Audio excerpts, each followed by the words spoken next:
There was this really dark time in the history of Israel, going back Old Testament now. And we're going to have a quick look at that and what God has to say about it.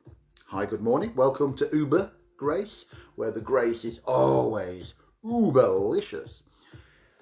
There is a God that some of the people around Israel, around the people of Israel, worshipped, and his name was Moloch. And he was obviously invented by the people in that area. And what they'd done is they'd made this big, massive brass sort of effigy, hollowed out effigy of Moloch with big cow horns. I mean, they always look frightening, these things, don't they? And he had his hands outstretched like that. And the reason for that was that what was intended in the Moloch religion was that you sacrificed your firstborn male son. It's kind of fertility rite. And that was important back then with such a high infant mortality rate. You wanted to please the gods and make sure that they were on your side when you had the rest of your family. So this Moloch thing, they would light a fire inside the effigy. Remember, it was hollowed out. They would light a massive fire, so the brass effigy would become really, really hot, red hot. And then when it came to sacrifice time, all the people that would come along with their firstborn son, and they would be laid in the hands of this awful God with the smallest G possible, and would be roasted alive.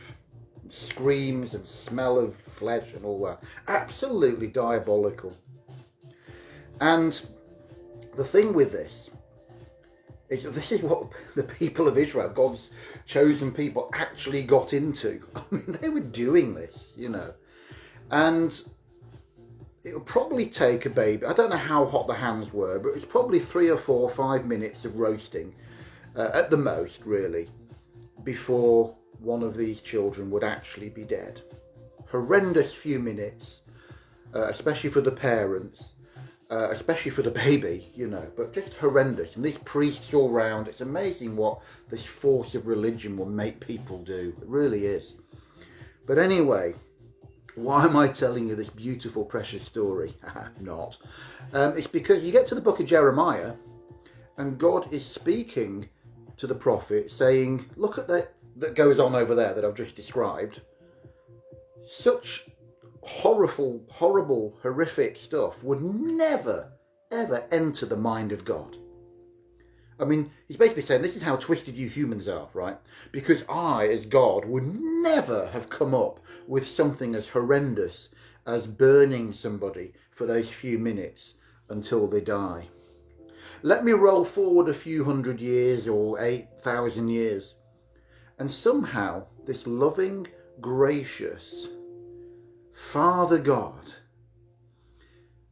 who would never ever ever come up with an idea of burning a child for up to 5 minutes, has now apparently invented this place that we now call hell. And in that, people that have been unlucky enough to not hear the message and have been daft enough to turn him down will be consigned forever and ever and ever. We are supposed to believe that this wonderful God, it's nuts, isn't it, really, when you think about it? This wonderful God who is just incredible. Anyway, let's not go on about that. He is amazing. He is life itself. He is love itself. He wouldn't have burnt babies for that long, but suddenly, in this era of grace, he's come up with this idea of burning and torturing people in the eternal fires of hell forever. No, absolute cobblers, and that's me being polite. Have yourself a wonderful day.